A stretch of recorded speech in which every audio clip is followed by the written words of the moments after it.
Hello students, how are you doing?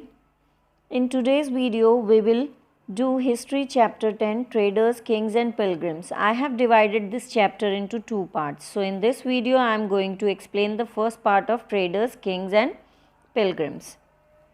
What will we going to learn in this chapter? We will discuss about trade and traders, then new kingdoms along the coast, after that the Silk Route, the spread of Buddhism, the pilgrims, the beginning of bhakti, and at last Christianity.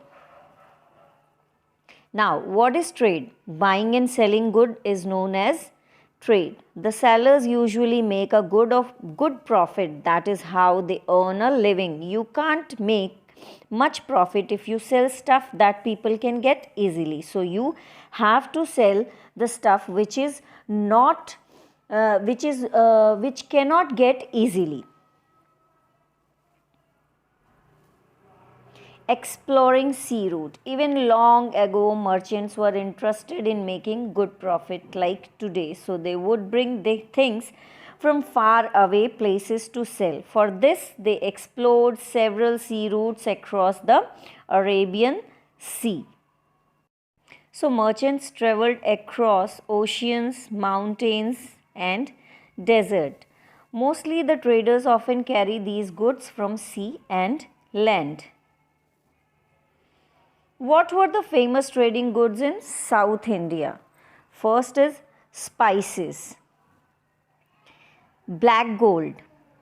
South India was especially famous for pepper. It is also known as black gold. It was particularly valued in the Roman Empire so much.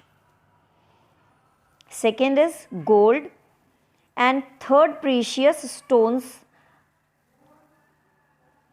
Now new kingdoms along the coast.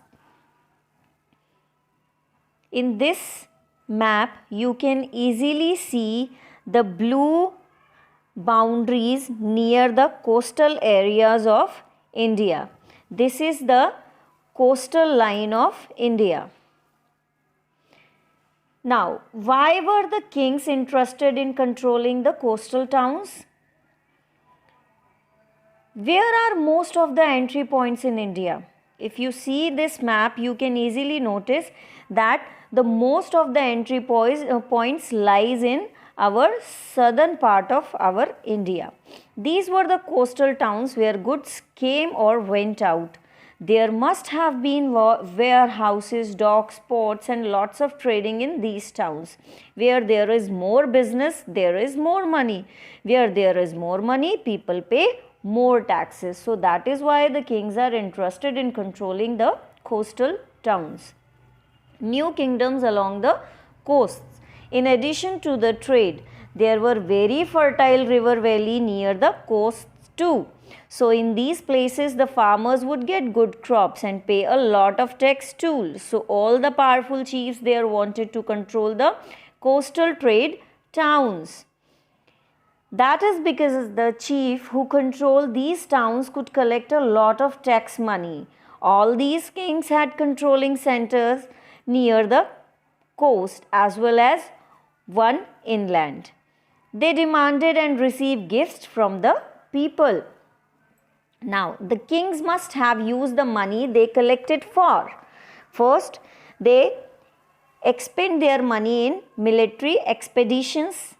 Then irrigation works and roads, gave as a reward to poets who wrote praises of the king and distributed the rest among their supporters. Movinder, 3 chiefs. Now what do we mean by Movinder? It is a Tamil word. About 2300 years ago, there were 3 ruling families who became very powerful in South India. The first ruling family was the Cholas, then the second was the Cheras, and the third one is the Pandyas. Here in this map you can easily find out these 3 ruling families. Now Satvahana dynasty. About 200 years after that, a dynasty known as Satvahana came into power. They became powerful in Western India. Gautami Putra Sri Satakarni. The most important ruler of Satvahana was Gautami Putra Sri Satakarni. We know about him from an inscription composed on behalf of his mother Gautami Balashri. He fought against almost all neighboring powers and won. These kings wanted to control the coastal towns too.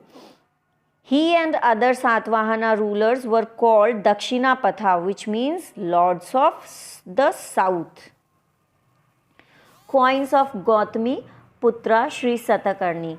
Here you can see some pictures of the coins of Sri Satakarni. Thank you. Hope you can easily understand, hope that this video makes you to understand each and every concept which were explained. We'll soon come with the second part of this chapter. Before that, take care and stay healthy.